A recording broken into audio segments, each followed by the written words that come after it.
So, what does it take to make a meditation? You want to find out?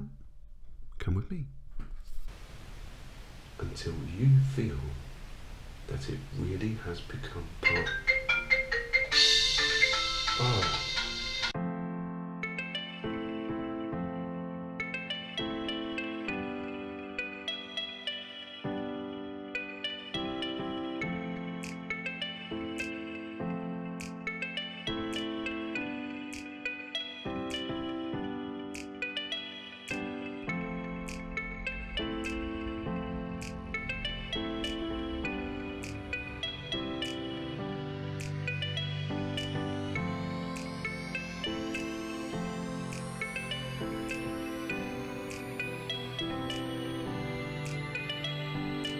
Well, first of all, I need to come up with an idea. I've kind of got like a backup of ideas on my phone in the notes section, and I've probably got 160 ideas for things. I always think, how does the listener feel listening to this? And from the idea comes the writing. So I've got a basic outline in my head, what I want to write, the story I'd like to tell, and integrate that with feelings and emotions, and there's got to be a journey somewhere, and in some way I try to incorporate the underdog story. Who doesn't love an underdog story? So the writing process, that can take me between 5 hours and it can take me between 5 days to finish a script. And I write the scripts all myself. So yeah, the writing process, that's where I come unstuck sometimes. If I'm feeling really, really inspired, I can finish it within 5 hours.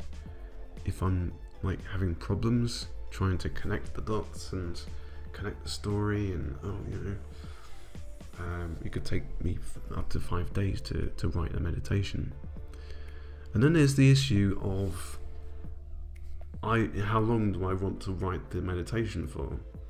Okay, so it's going to be like, before I write the meditation, I think, okay, this is going to be an hour long. On a lot of occasions, it isn't an hour long. Because the story, like life, runs its natural course. I could be in my head saying, oh, this is going to be an hour long, when in fact the story actually concludes in 20 minutes. There's some things you can help and there's some things you can't help, and story seems to be the one that you can't really control in length. So yeah.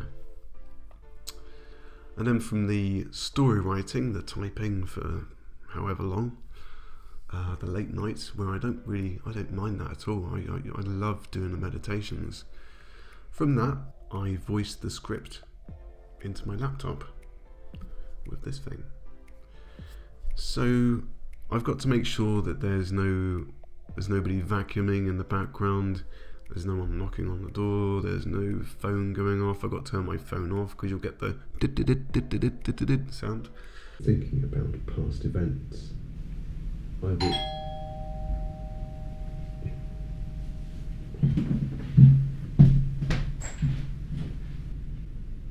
And bring yourself back when you are ready. Whoo!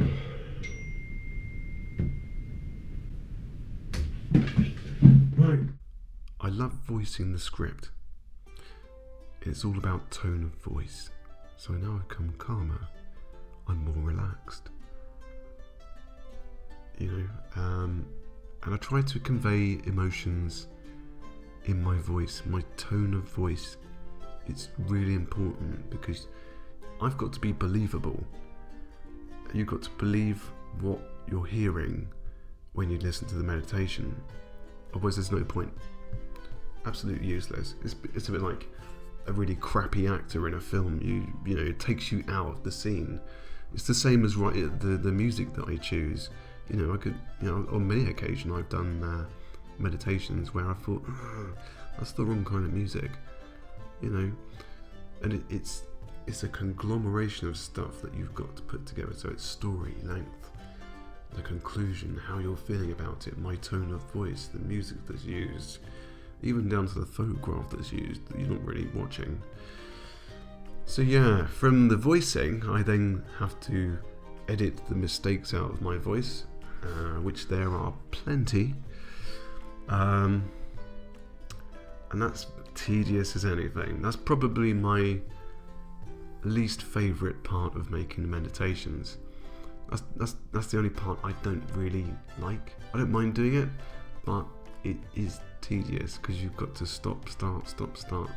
So if you've got an hour-long meditation, you know, that I've voiced in there and it's on the computer, I probably take 3 hours to edit that properly, because you've got to take out any, you know, if I tap the table or if I cough, or you know, or if I make a mistake, or if the tone of my voice doesn't sound right.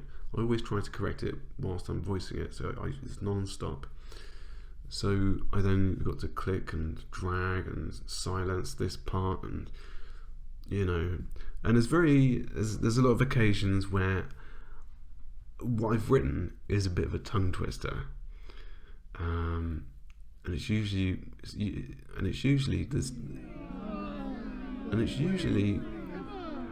has the word "with" before the word that I screw up.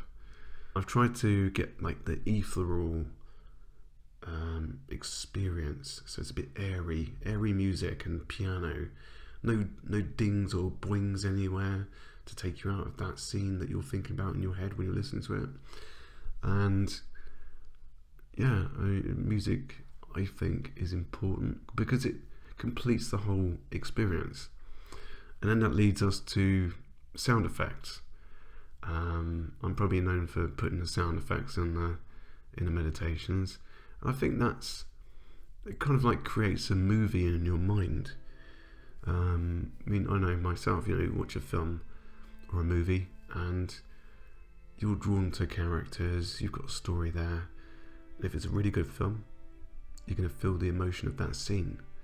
And that's what I try to do with these meditations. Because it's like a movie in your mind that you make up. It's personal, everybody's experience is different.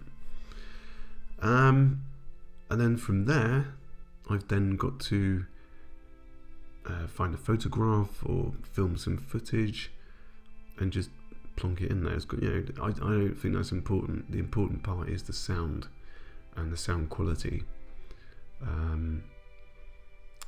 And editing the video is relatively easy. I don't mind that bit at all. I've got to put my name in there, you know. I've got to put subscribe in there because I can't say that during the meditation, you know. And that's it. You put the music together, you put the photo or the footage together and the voice, make sure the levels are right, and that's the video edited. That takes me, I don't know, probably half an hour to do that because I never recheck anything because I've already checked it in the voice editing. And then from there, I upload. And then that's not where the work finishes because you've got to put tags in, you've got to put the description in, and you know, I share it on Facebook. I don't really share it anywhere else. It's just making sure that everything is balanced and I'm happy to release it, you know. So yeah, from there we then go to the comments. I've really tried to reply to every comment, but the way that YouTube works with the comment section is so yeah, I really love connecting with people, and I think that is an important part of my channel. You know, you've got a community there, you've got people there who need someone to turn to, you know, even if it's to say good night before they go to sleep whilst listening to the meditation. I think that's really important. It's a bit like, you could be out and about outside and an old man or an old lady walks past you, and by you saying hello or just smiling at them, that could make their day, because you don't know if they haven't spoken to anybody all day, which I find really, really sad. If you can brighten someone's day up by doing something simple, and the same in the comment section, that makes you human, I guess. So yeah, that's how I make my meditation videos. And once again, I'd like to say thank you very much for all your support, and it means the world to me. It really, really does.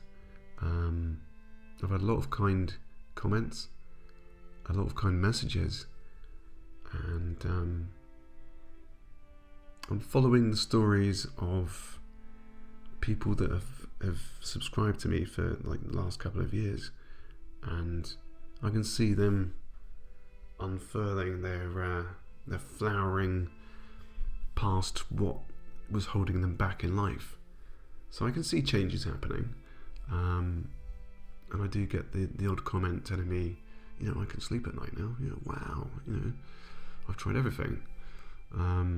So yeah, I really do appreciate it, and I guess this is a good point to finish on.